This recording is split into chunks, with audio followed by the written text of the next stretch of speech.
जिस दिन बांग्लादेश का संकट शुरू हुआ उसी दिन मैंने आपको बताया था कि शेख हसीना जो बांग्लादेश की प्रधानमंत्री हैं वो जितनी देर भारत में रहेंगी भारत के खिलाफ उतनी ही ज़्यादा नफरत बांग्लादेश में फैलाई जाएगी। और अब बिल्कुल वैसा ही हो रहा है। दरअसल आप अपनी स्क्रीन पर देख सकते हैं बांग्लादेश की जो सुप्रीम कोर्ट है उसके बार एसोसिएशन के प्रेसिडेंट ने, यानी कि जो वहाँ के सुप्रीम कोर्ट के वकील हैं उनकी जो एसोसिएशन है उसका जो चीफ है उसने भारत को धमकी दी है कि शेख हसीना को तुरंत गिरफ्तार करो भारत और उसे हमें सौंप दो, वरना तुम्हारे और हमारे संबंध खराब होना निश्चित हैं और इसकी जिम्मेदारी फिर हमें मत देना कि हमने भारत के साथ संबंध खराब कर लिए। बेहतर तुम्हारे लिए यही होगा कि शेख हसीना जो तुम्हारे देश में रह रही है उसे तत्काल अरेस्ट करो, हमें सौंपो, हम उसके खिलाफ केस चलाएंगे और उसके कर्मों की सजा हम उसे देकर रहेंगे। और ये तो बस शुरुआत है, क्योंकि बांग्लादेश में अब धीरे धीरे ये मांग उठने लगी है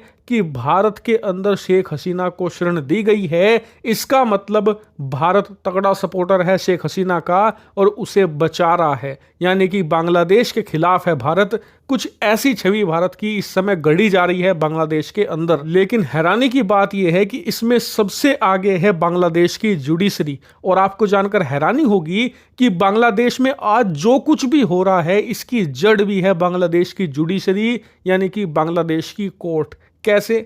दरअसल ये पूरा मामला जो आरक्षण से शुरू हुआ था ना, आरक्षण तो 2018 में ही खत्म कर दिया था सरकार ने, वहां पर कोई आरक्षण नहीं था। लेकिन अब से कुछ महीने पहले अचानक से बांग्लादेश की कोर्ट ने वर्डिक्ट दे दिया कि जी हमारे देश में जो आरक्षण था 30% उसे फिर से लागू किया जाए। सरकार ने गलत किया था इसे हटाकर, अब हम इसे दोबारा लागू कर रहे हैं। और इसी से पूरे देश में स्टूडेंट के प्रोटेस्ट स्टार्ट हुए थे। और फिर जो वहाँ पर कट्टरपंथी संगठन है, खासकर कि जमात इस्लामी, उसका जो स्टूडेंट विंग है उसने इसमें आग में घी डालने का काम किया और इसे लगातार भड़काते रहे। यानी कि देखा जाए तो इस सारे मामले की जड़ ही जुडिशरी है। और अब हैरानी की बात यह है कि उनकी यही जुडिशरी और उससे जुड़े लोग शेख हसीना के इतने खिलाफ हो चुके हैं कि शेख हसीना इस्तीफा दे चुकी हैं, देश भी छोड़ चुकी हैं, कोई उनका इन्वॉल्वमेंट नहीं है बांग्लादेश में इस समय। लेकिन इसके बावजूद वो शेख हसीना को बांग्लादेश लाकर उन पर गुस्सा उतारना चाहती हैं,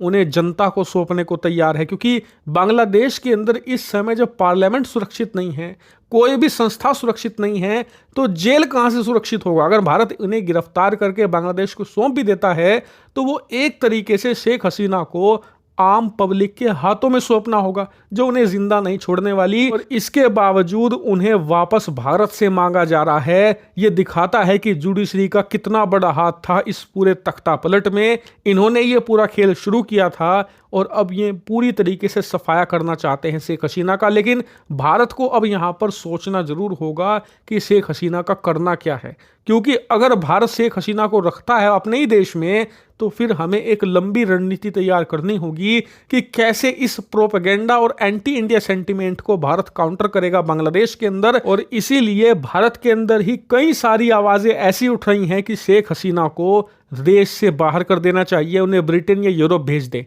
जबरदस्ती। लेकिन आपको बता दूं, अगर भारत ये कर भी देता है तो जो एंटी इंडिया सेंटीमेंट इस समय बांग्लादेश के अंदर फैलाया जा रहा है कट्टरपंथियों के द्वारा, वो कम नहीं होने वाला। इसीलिए मुझे लगता है कि अब चाहे हम शेख हसीना को भारत में रखें या भारत से बाहर भेज दें, मुश्किल से 19-20 का ही अंतर पड़ेगा, ज्यादा फर्क नहीं पड़ने वाला। क्योंकि एंटी इंडिया सेंटीमेंट तो दबाकर फैलाया जा रहा है इस समय बांग्लादेश के अंदर। यही कारण है कि भारत इस समय उलझन में है कि क्या शेख हसीना को रखे या भेज दे। आपके अनुसार इस मामले पे हमें क्या करना चाहिए, कमेंट करके बताइएगा।